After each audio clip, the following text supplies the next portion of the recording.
All of these apps are selling data to each other. They're listening to you when you give them access to your microphone, to your camera. All of this is true. Like, it's not a conspiracy theory. When I first started the business, I still had student loan debt, and I literally didn't know how to pay myself. You see these highlight reels constantly of what everybody else's life looks like, forgetting that they're only showing you what they want to show you.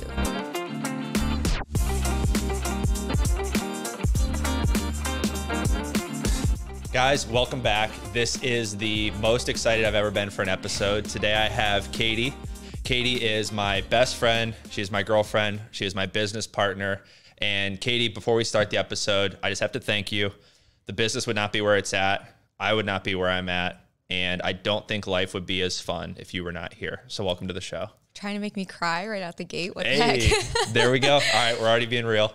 So on this episode, I'm going to go a little bit through our timeline because I think a lot of people know we're together, but they don't know our full story. So I want to start with this question. What was the 2 to 3 month lockdown like for us, and how much do you think that changed our life trajectory? Oh, man. I don't think we had a consistent routine for longer than maybe 12 hours during that entire time. I remember most nights involved coffee around 8 p.m. to midnight at some point. I don't even know. Like, it was just delirium most days. Yeah, and it started as we got the news on the day everyone else got the news. And at the time, we weren't really knowing so Katie was going to graduate that semester, and I still had a year left of school. And so there was kind of this moment where I needed to convince her to stay with me during COVID, because otherwise I was going to be alone and bored. And so the first couple nights, we're just staying up all night. We're drinking coffee. We're doing nothing productive. And then we kind of start getting this itch where we're not having any sense of regiment, but both of us for the previous year had kind of talked about we don't want to have the traditional job. Katie was very conflicted with, does she want to go to law school or not? And what was it like for you? Because I think a lot of your family and influences wanted you to go to law school, but how was it for you to know, this isn't my route? I mean, lockdown was just it was a big wake-up call, because I had basically the full-time offer for the job lined up. I was working in nonprofit for the Alzheimer's Association as a programming coordinator. Basically, that means I'm going into nursing homes, planning seminars and stuff. So COVID comes, that's the first thing wiped out, especially out of, all of the industries that could have possibly gotten hit. I'm dealing with the elderly, I'm going into nursing homes, I'm planning events, that's 3 for 3 right out the gate. So my position just disappeared.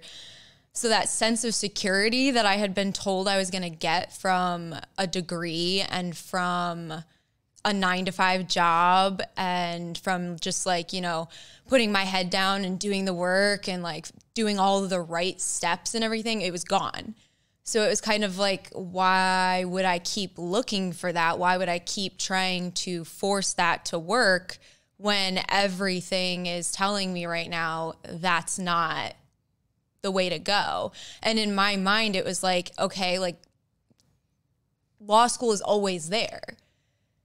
That, if I really, really want to pursue that in 5, 10, 20 years, I can do that at any point. That is always there. The opportunities that we were presented because of lockdown and because of how quickly our world changed aren't going to be there. Yeah. So why wouldn't I take advantage of that? I don't see why I would have, that's the definition of insanity, to keep trying to do the same thing, expecting different results. And so in our late night coffee nights, what was the first business you took a stab at and started getting your feet wet within the entrepreneurial world? It was reselling. I was reselling vintage clothes, or at the time it was just clothes in general. Wasn't doing specifically vintage. I had started that during my junior year of college, thanks to one of my roommates at the time who was doing it kind of casually. I just wanted extra money because, you're broke in college. I didn't have time to work a job. So I was you know what, I can sell my old clothes that I'm not wearing.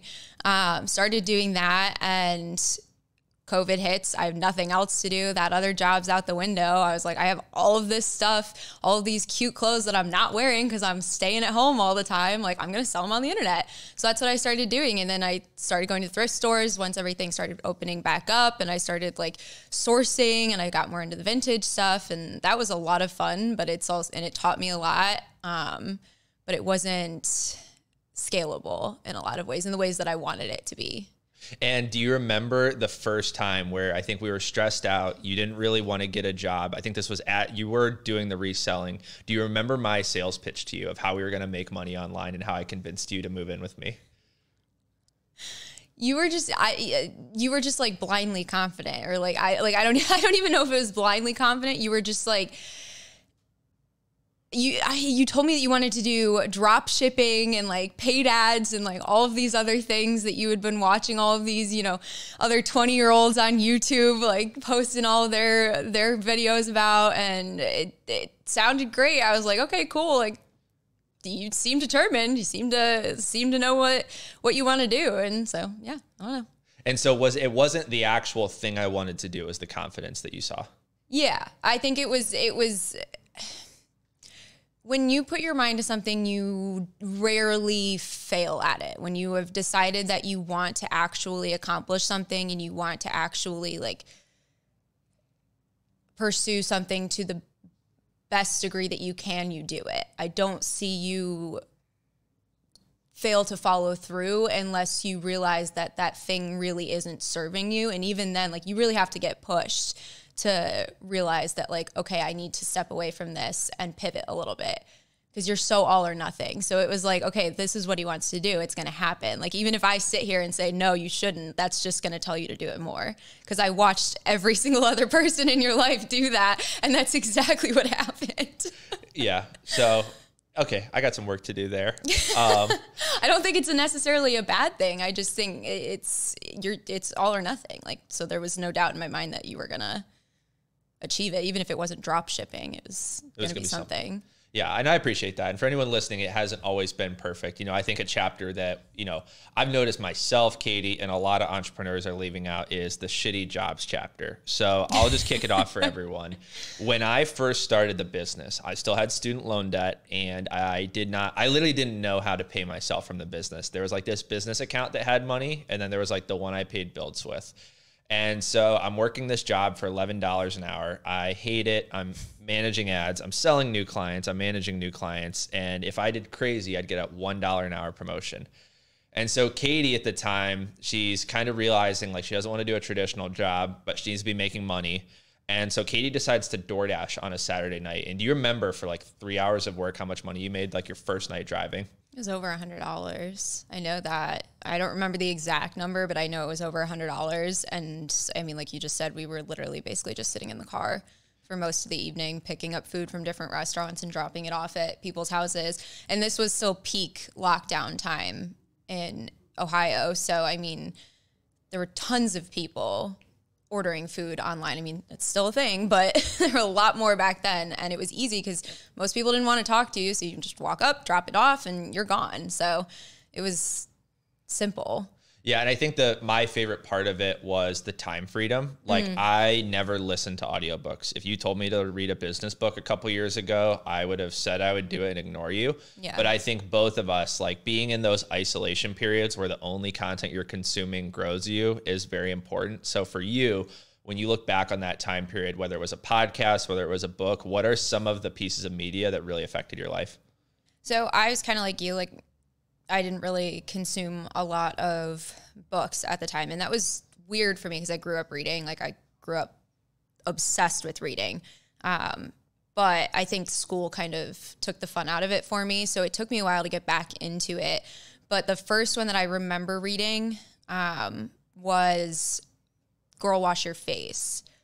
I don't remember what the author's name is. I think it's Rachel something. But she basically just kind of wrote about how she struggled a lot with mental health and a lot with just feeling like she wasn't going anywhere in life and like she was stuck. And it was a lot of taking accountability for her own choices and the things that she had done and the people that she had chosen to associate with or be friends with and surround herself with that had kind of led her to this point. And it was a lot of like having to take a step back and like the title says, like, wash your face, like get yourself up, like get your shit together, take care of yourself, and the rest of it will fall into place after the fact. Because I think like most people during COVID lockdown, like you stop doing a lot of those like basic, like it was hard to go to the gym, it was hard to eat healthy, it was hard to like be motivated to be active and like be present and social and all of those things. And so I think that was one of the first books that pulled me out. And then I remember we would listen to Eamon and Beck's podcast a lot, Reroute.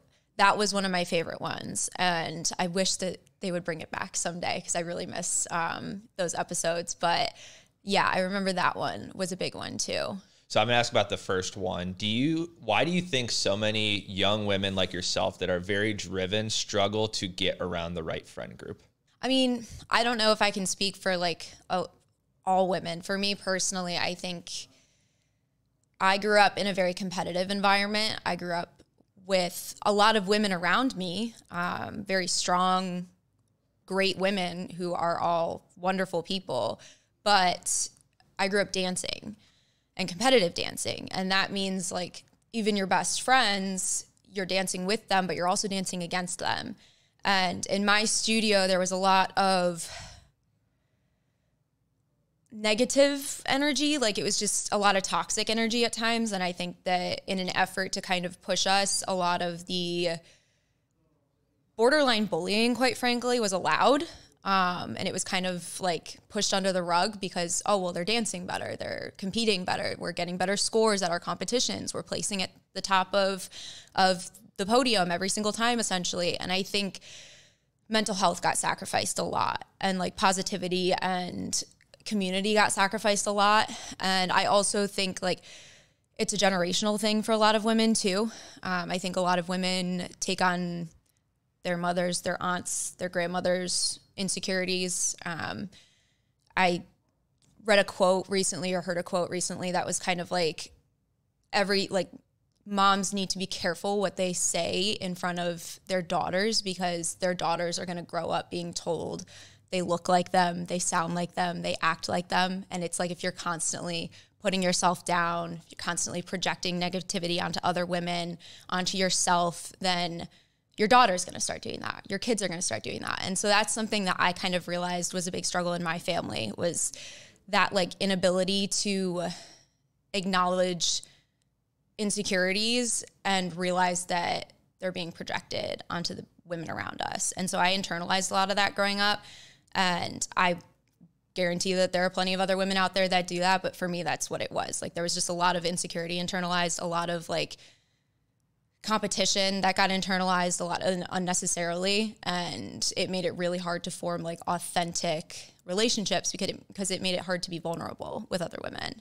And do you think that an unexpected area where you're seeming to have a lot of comfort and excitement is in business, where you actually can't, it's one, counterintuitive financially to be competitive around other women, but two, when you're kind of playing on the same team, you get that vulnerability and it comes off more natural. Like last night we were with Carly and you two seemed to like be very comfortable talking to each other. She was giving you advice and then you were giving her some. Yeah, and that's the thing. Like I think there's so many, and I don't know if that's exclusive to women. I think there's just a lot of people in general that are focused on not necessarily the wrong things, but like the wrong things. Like, yeah, the wrong things. I'll say it. I think that. What are the wrong things? Like, give me a few examples. Like stupid job titles, like and cars, and like your social media timeline, or like the way that your feed looks to everybody else. Like it, and I think so many people are so chronically online that comparison is just running rampant in such a negative way, especially with people our age, because it's just like you see these highlight reels constantly of what everybody else's life looks like, forgetting that they're only showing you what they want to show you. They're showing you the good parts because it makes them look good to you. And it's like, and it's like the constant like overconsumption, just like everything that's pushed. I feel like people forget that like You can just sit down and have a conversation with someone. You don't need to necessarily agree on everything. You don't need to necessarily look the same or, you know, think the same, because everybody's a human at the end of the day. And that, like, I think that that's what gets forgotten. Like, you forget that the person that you're seeing online is also a person. Yeah. And I think we're in a weird age group. So for everyone watching, I'm 26, Katie's 25. And when you look at social media, there's business use and there's personal use. And when you're stuck in the personal use with no real agenda for why you're posting, you're naturally going to fall into the highlight reel mentality. And I think one thing that's been healthy for us to, at first, making business content sucks. You're embarrassed, you're nervous, you don't have the track record to talk, so you just don't do it. But once you get to the point where you realize, like, I'm doing this for a real purpose, you see that social media is something that's supposed to connect you off the platform. You're not supposed to be stuck on there. And I know it's probably weird advice coming from two people that run a social media company. Yeah. But I think that's a great point that you're touching on. And I guess for me, what have you learned about yourself and your skills since you've been inside the agency space, where you're not only helping me and yourself create content, but you're helping a lot of other successful business owners do it? Everybody's super insecure. Even the richest people we know. Every single person. I remember we were talking about this when we were down in Tampa a few weeks ago, after the Attention Summit. We were talking about it with Don and Lauren. It's, if you are telling yourself that you're not insecure, that's your insecurity.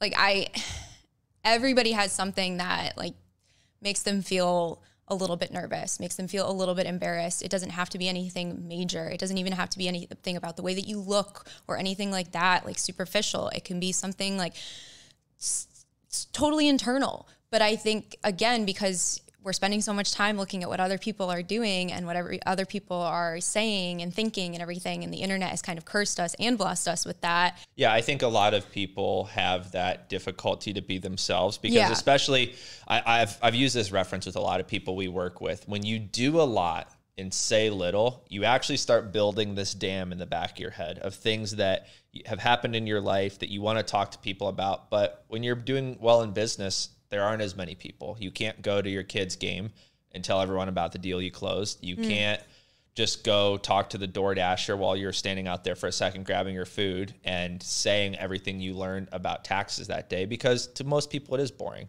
But once they do find their voice and they realize that who they are as people is more interesting, there's kind of a freedom that gets hit. I would agree. And then I also think that because everybody's comparing themselves all the time, there's also a certain fear of bragging too much. If I'm coming across as the guy who's constantly talking about how well I'm doing, or all of the money that I'm earning, the houses I'm selling, whatever it is that you're doing, if it's sales, real estate, social media, whatever, there's that nerve, because could have been listening to your family say, oh, well, that's too much money. Like, you don't need to earn that. Billionaires are evil. Like, all of those silly things that we hear online now, because people don't understand that there's opportunity for everyone, and scarcity doesn't get you anywhere. That mindset doesn't get you anywhere. And it's kind of like, but that backlash is scary. Like, getting those hate comments is scary. And I think being vulnerable and being willing to open yourself up online, especially in that capacity, the way that so many of our clients have been willing to do, is impressive, especially knowing and seeing so many of the people that are jealous of that and are angry that they don't have that, even though they could. They just haven't figured out how to get it yet. Yeah, and I think it's hard too, because there becomes a moment where you realize speaking comfortably on camera is its own currency. And it's super interesting. Like, I heard this analogy the other day. I don't remember if I talked to you about it, but Patrick Bet-David made a lot of money in insurance, for those of you who don't know who he is. And when Tucker Carlson left Fox News, he made a $100 million offer for him to join his network. Mm-hmm. And while he thought there's no way someone can turn that down, Tucker turned that down to have 52 retweets a year from Elon Musk. So seeing that attention of Twitter and just getting a share from an influential person was worth more than $100 million what has the value been for you recently getting out of your comfort zone to create content that isn't a financial benefit, but maybe just emotional? What has it been like for you to just start creating again? It's just fun. I think people forget that like social media is supposed to be fun. Like it wasn't created to be this like cold, fake place. Like it was created, for businesses and to advertise, and that's all great. But that's all supposed to be creative. It's all supposed to be fun. Like these aren't billboards. No, like, and even if they are, like, I like billboards that are funny. I like billboards that are creative. I don't like billboards that are corporate and boring and templated. Like, I want to see someone's personality come through. And I think social media is such a unique opportunity for that. And so it's been fun to just kind of start figuring out like how I want my own personality to actually come through online, because you do have to curate it to a certain extent. You don't get a million hours to showcase every single part of your personality and who you are especially not in short form video, but anywhere on the internet. So unless you do 24-hour lives. Yeah. Don't need to be doing all that. No way. So I think like, it's just like at its core, it's just a good creative outlet for me. Like that's why I like editing my own stuff. It's why I like, playing around with all of that stuff. It also gives me better perspective to help our team. Yeah. Like being in it myself to a certain extent allows me to be a better boss to all of our team members. So. And you're not from, so for everyone out there, Katie's not from Ohio, but when you see this look, tell me what you think. Tim Misney, of course. Okay. And that is why you be yourself, everyone. Like you have to imagine the day that he came to his billboard advertising team and said, I want my eyebrows to look like this on every single billboard from the left side of Ohio to the right side of Ohio. But we all know him. Yeah. And so, I just wanted to bring that up because I think a lot of people would get a kick out of that. And I'm going to ask you a few sideball questions now. What is the most annoying part of having a CEO that won't follow the systems that you create? And you're not allowed to censor yourself. You make your life harder for yourself. And then by proxy, everyone else around you. How many business owners do you think actually don't need to hustle harder? They need to just let their systems people do what they do best. I would say probably 95% of business owners need to do that. Yeah. There's a reason that there's very few true billionaires on this planet. They're the people that have figured out how to actually leverage the people around them in the correct way without destroying those relationships or preventing it from being sustainable and scalable. Yeah. Yeah, it's hard, but Sean and I were talking about that. A few others I've had on the podcast talked about how that was a big growth moment. And I think deeper, what do you think the urge is? Like, why are so many people fighting to be organized? I mean, if it's not something that you do for yourself, it requires a lot of vulnerability and relinquishing control. So I get why it would be nerve-wracking, especially if you're a business owner that really has started your business from the ground up. Like you've basically like done everything yourself. Like you got your first clients yourself. Like you were running full operations yourself from the get-go until you brought me on. So I can understand why it would be scary to let somebody in at that level. But at the same time, it's like, if you want this to be at the level that I know you want it to be at, in order to get there, you have to let people in. And I think you've gotten better at that over the last few years, but I also think like not just you, but a lot of business owners struggle with that like letting go and letting somebody in, because it requires letting somebody see like every aspect, not just the good, but also the bad. Yeah. And so that's a great time for me to ask this. What did it look like when I pitched you to work with me? What was your memory of that time like? I mean, I was nannying and like semi door dashing still, but mostly nannying, and also doing the reselling still. So it was a little overwhelming to think of doing something else, but at the same time, it was kind of like, I don't think that there's any point in not helping, because this is clearly like something that you're going to be doing for a long time and it's important to you and it takes up a lot of your time.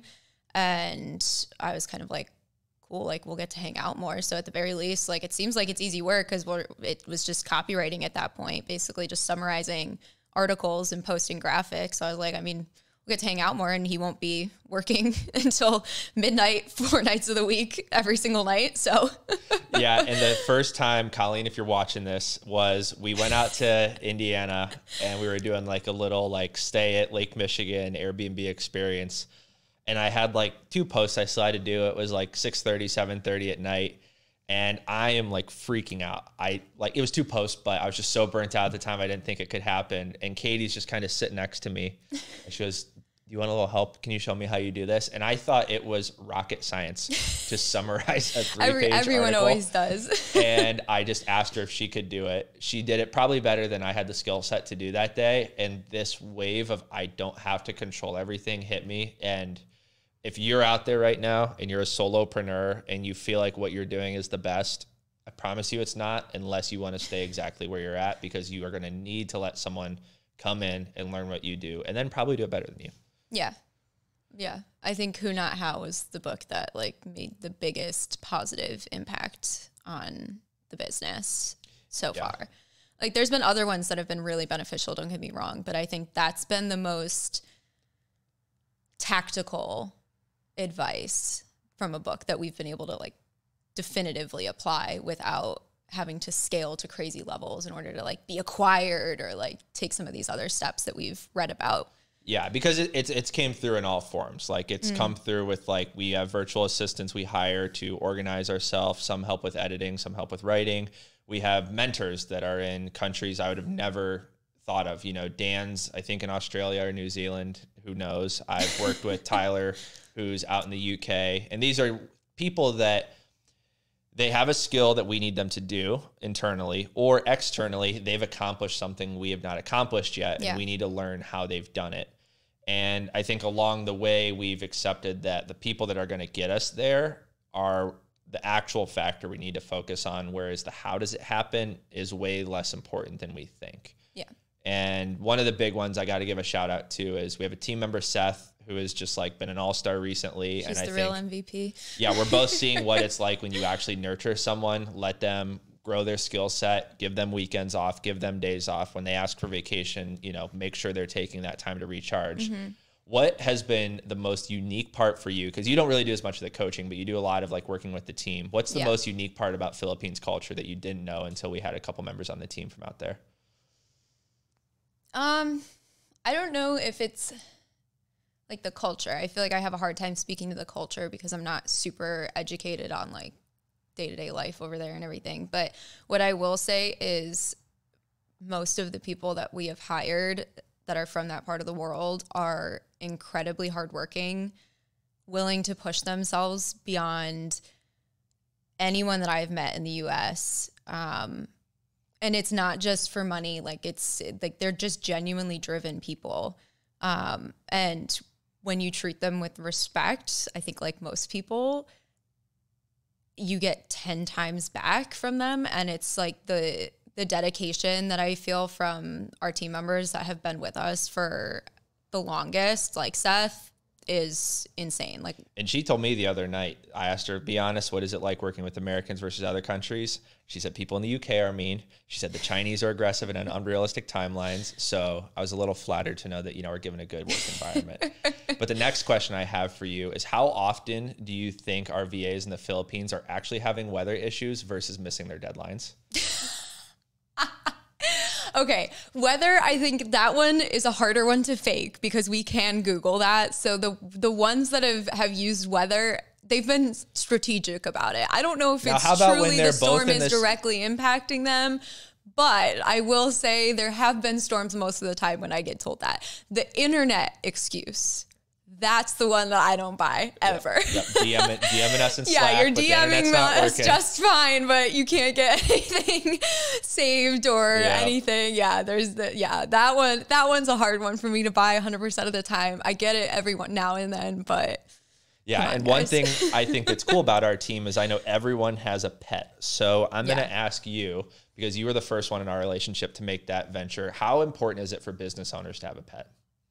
I mean, you have to have something. Like, if it's not a pet, like kids, like something, you need something that is like an external motivator for you. Like, I think there's got to be somebody that's dependent on you, reliant on you in some capacity. And like, yes, I know kids and pets are not the same, but it's like there, that drive is there. Like Chewy can't pay for his own food. Chewy can't pay for his own apartment. He, like, if we fail him, he's back at the shelter, which would break my heart. So it's like, yeah, like it's just having that motivation to like keep you going, and it's not just you is huge. And I think that every entrepreneur needs that. And also the mental health side of it is enormous. I mean, it's so much more fun to be in an apartment with Chewy bouncing around in it than an empty one. And I think that's the craziest thing for me, especially where it's like my worst day, I could lose a client, a sales call could go terribly, we screw up an edit, and the dog doesn't give a fuck. He doesn't care at all. Wants to go outside still. He wants dinner, and he just wants to play. He doesn't care how much money you make. He doesn't care. Yeah, as long as he's got his needs met and he gets to hang out with us. Like he wouldn't even care if we were in the apartment that we're in or if we were on the side of the road. Like, to him, I don't think that matters. It's just having that companionship and that support. And I think that's that. Come on, like if you don't like that and you don't want that, like you gotta have something. Yeah, and have something pushing you. What's the difference, do you think, between owning a dog versus owning a cat?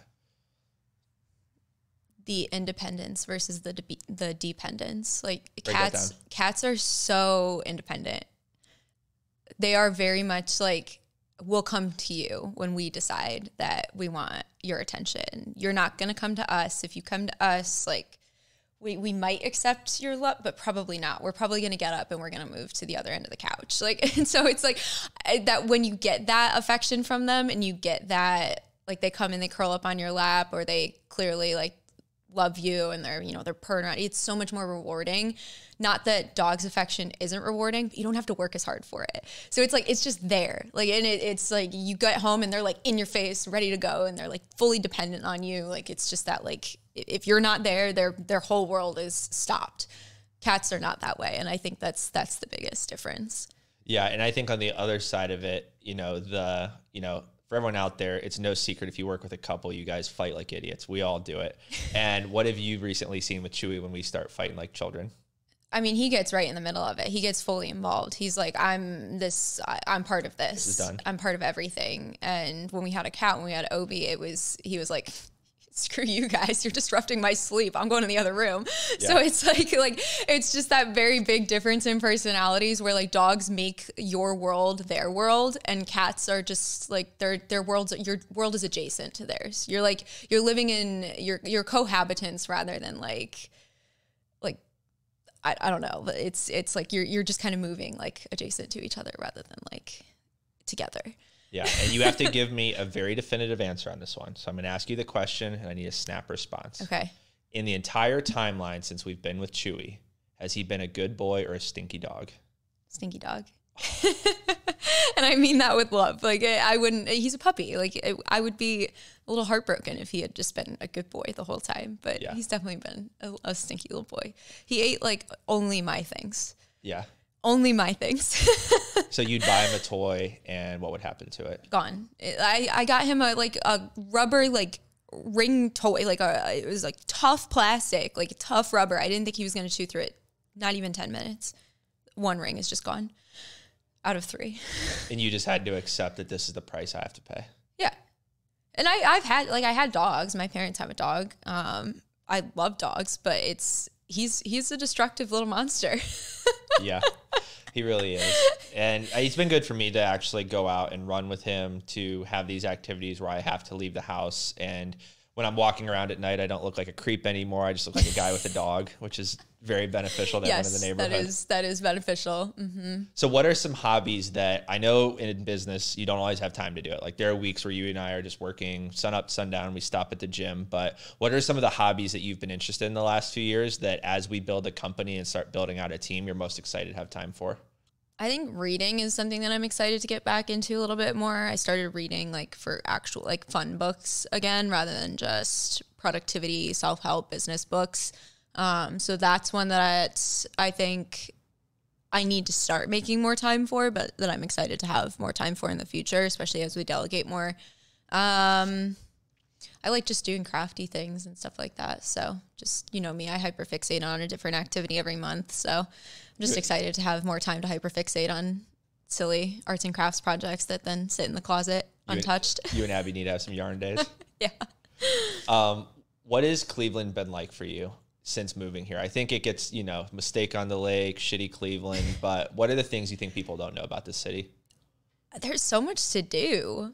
Like, I think, like, yeah, there's a meme about Ohio right now and like, oh, what's in Ohio? But there's so much in Ohio.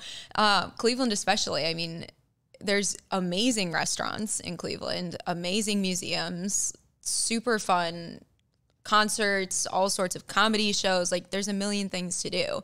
And it's just really fun having easier access to all of that, because even living in Akron, it was hard to make excuses or find like reasons to come up to Cleveland, because it was still an hour drive depending on traffic and all that stuff. And, you know, when it's cold out and the weather's crappy, you don't want to drive all the way up to Cleveland and then get back home in the dark and all that stuff. So I think being closer to it has been really fun, because I've always known that all of these things were up here, but I've never like been able to have the time and accessibility for them. So that's been really cool. And I also think like it's such a year-round city. A lot of people don't realize that too. It's like a lot of people think that, oh, it's got to be really fun in the summer, but it's been really fun this winter too so far. Like, I think there's still a lot to do. And if you can deal with the cold. Yeah, if you can deal with the cold. But even then, like, there's still days where it's perfectly sunny. Like today, it's beautiful out and it's a really nice day. Yeah, it's February 2nd at the time of filming this, and it's probably 55, 60 degrees and sunny. So yeah, it's really nice out today. So like there's still plenty to do. And like, I don't know. I think it's an underrated city for sure. Yeah, and even for people listening, like, we lived in a shitty area of Akron, we live in a shitty area of Cleveland, and it's still fun. But what advice would you have for young kids that they're living at home, maybe they don't want to take the risk because on paper they really don't feel like they could really be rich if they moved out on their own, but what was it a benefit for you to not stay at the home base and take that risk and get an apartment, even though we were splitting rent? I wasn't comfortable. Was it scary? Yeah, absolutely. It still is. I mean, we're starting a business. Nothing is guaranteed. Nothing in life is guaranteed anyways, but like a business is especially not guaranteed.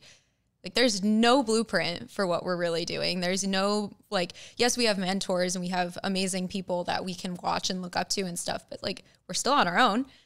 And it's like, I think there's so many kids or young adults that are choosing to stay comfortable at home, and it's a false sense of security. It is doing them a disservice. Like, I think if I had moved back home, and I did go back home for a few months, like when I was dealing with really bad mental health, I stayed with my parents for a few months, and it was great, but it was also like I didn't really advance as a person in that time period. Like, I didn't grow my career. I didn't like grow intensely like in my mental health or anything. It was just a really nice period to like kind of reset myself, recenter myself, and basically just figure out how to be a human again. Yeah. But if you're not going through that, get out of your parents' house. Yeah. Like, they love you. I have no doubt about that, but get out. Like, you're not helping yourself. They're not helping you by letting you stay there. Like, I'm sure they love you, but they're not helping you. And I think of the Jim Rohn quote where, you know, it's like, if you think investing is risky, wait till you get the bill for not investing. Yeah. If you think starting a business is risky, wait till you see what it's like in 30 years when you didn't start the business and your best friend did. Exactly. And that kind of goes back to what I was saying earlier of like, law school will always be there. These things will always be there. But like, yeah, I think the opportunities I don't want to, that but you I have think my now, parents would take me. Yeah, if my parents would take us too. Like, I know that they say that constantly, and I appreciate that love is there. I appreciate that support is there, that I know in the back of my mind I have that, because I know not everybody does. But it's like, because I have that, I have to push myself even more to not use it, because the second that I start leaning into that, I get complacent. And the second I get complacent, everything crumbles, everything falls apart. Yeah, and I think for everyone watching, we're recently not broke. We are not wealthy. We are recently not broke. What has it been like for you to actually be able to like come home on Christmas, or even like take the parents out to a nice dinner? For all the kids that are still thinking, I gotta get a free meal out of mom and dad if I see them, like, how much more satisfying is it to be the one that pays the bill? It's so much more satisfying. And now I get so angry when my siblings don't do that and aren't trying to get there. Like, I get like life happens at everyone's pace. Like, I don't think anybody should rush or push themselves to the point where they're going to burn themselves out or anything like that. I think it's all about sustainability in life, but at the same time, there are periods and seasons where like you've got to push yourself. You've got to be uncomfortable. You've got to work really hard. And I think I love my brothers dearly, but they haven't been forced to work really, really hard. For everyone listening, I'm very different. I believe burnout 5 to 6, 7 times, because you're only going to get stronger. And then you just stop burning yourself when you realize it's literally more profitable not to. So I have a very probably less. Because you're an all or nothing football coach mentality, and I am not. Fair. I am, like I just said, a sustainability mentality. Like if you want to achieve long-term success, like I just said, there are going to be seasons of you working your butt off, not getting enough sleep and doing all of that. But it's about knowing when it's appropriate and when it's not appropriate. And yeah, some of that, like you just said, is trial by error and figuring it out. And you just have to learn on the fly sometimes. But at the same time, it's like I get so frustrated because there's so much that like I want to tell them and I want to share with them. But they have beliefs that they're set in, whether they're like career beliefs, political beliefs, whatever beliefs. And there's just like a wall that goes up. So the other night, I know you haven't watched yet because it's not out, but Brian Wynn was on, and I asked him, I was like, so are you the mentor in your friend group, or do a lot of people, kind of look for you advice? And without a pause, he goes, if they can't see the vision, there's no conversation to be had. And that's kind of the point that I've reached. And that's the point that I've reached with most people. It's like, I know that what we're doing is not going to be conventional or approachable to most people. And so it's just not worth my time justifying it to people who don't want to understand and don't have the desire to open their mind up to understand it.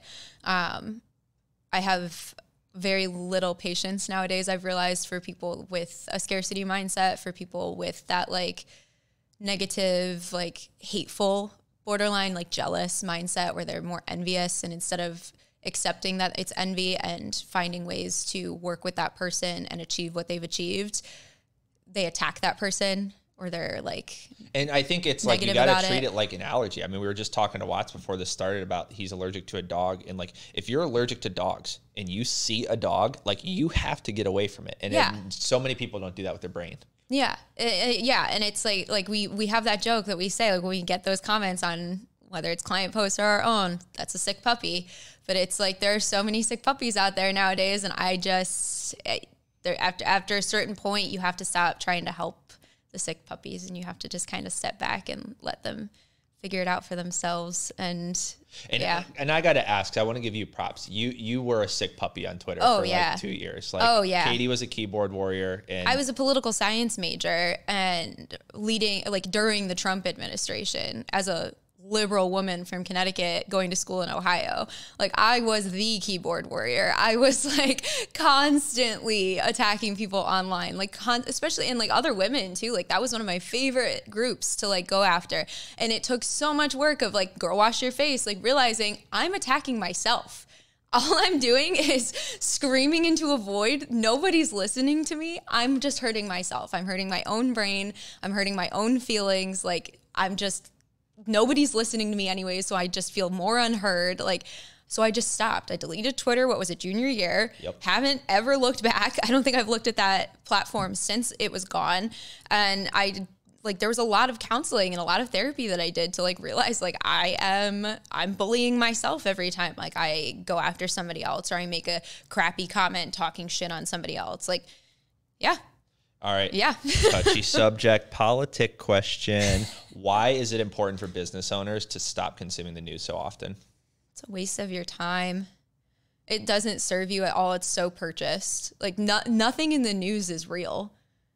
And if you think it is and you're convincing yourself that it's real, go touch some grass. I don't know what else to say, but as somebody who has a degree in political science, it's all fake. And headlines are fake. Yeah. And now that we're working in media, you can buy headlines. We've literally worked with other agencies where, let's say someone's starting their own investment fund, or they have a franchise business they're going to grow out. You can call almost any news company in the country, you can call them and there is a price point to get whatever you want in an article on their website. And a lot of people don't realize that. And it's not just that, but their goal is to keep you there. Their goal is to make you angry, make you emotional, make you want to go into the comments and read what other people are saying about that article and retweet the article and share it and stay on their platform, keep reading everything like that they're posting. Like that's their goal. Their goal is to keep you trapped in their cycle. And it's just like, if you want to get out of the rat race and like do all of that stuff, you want to escape hustle culture and like all of these like things that we see nowadays, stop consuming the news. It is like the number one thing that is hurting your brain. It is just a distraction.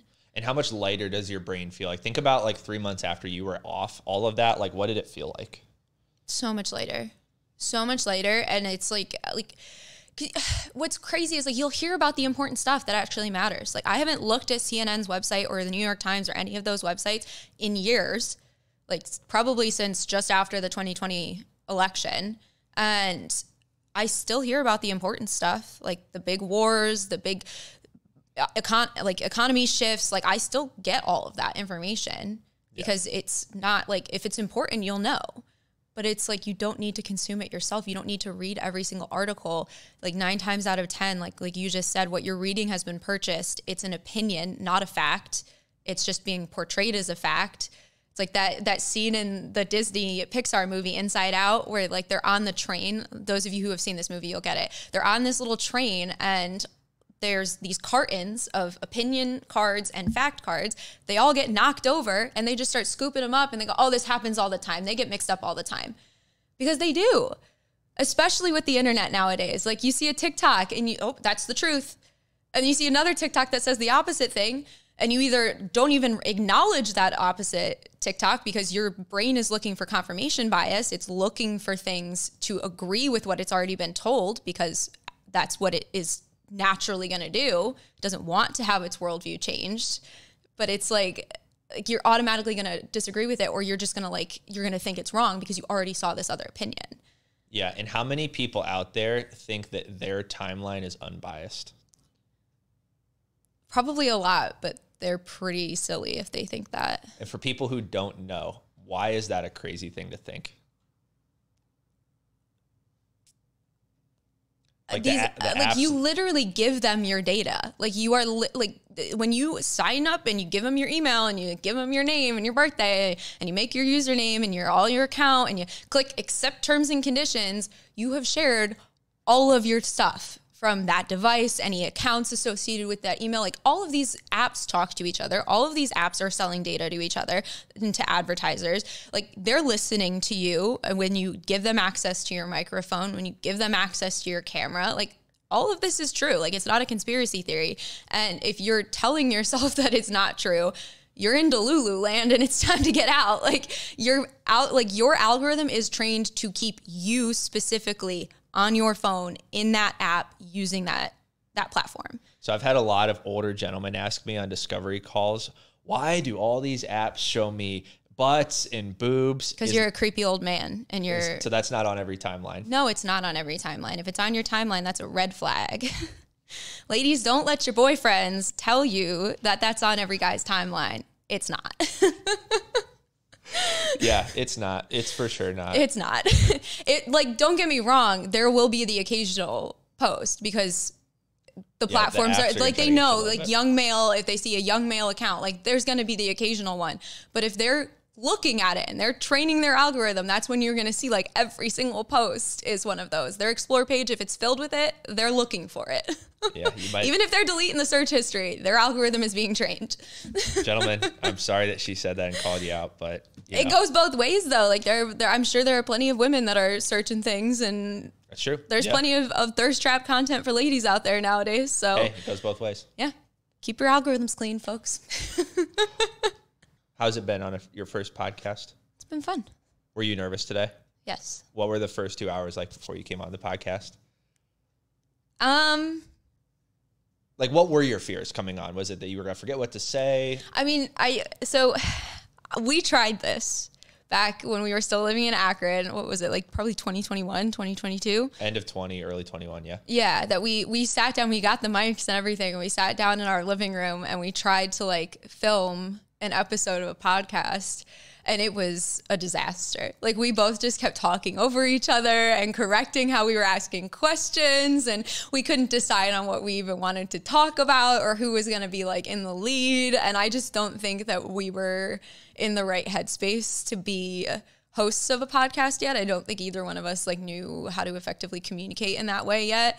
So I was a little nervous that it was going to be a repeat of that. I also have insisted until I came on for my own episode on not watching any of the previous ones. So I'm excited to go back and catch up now.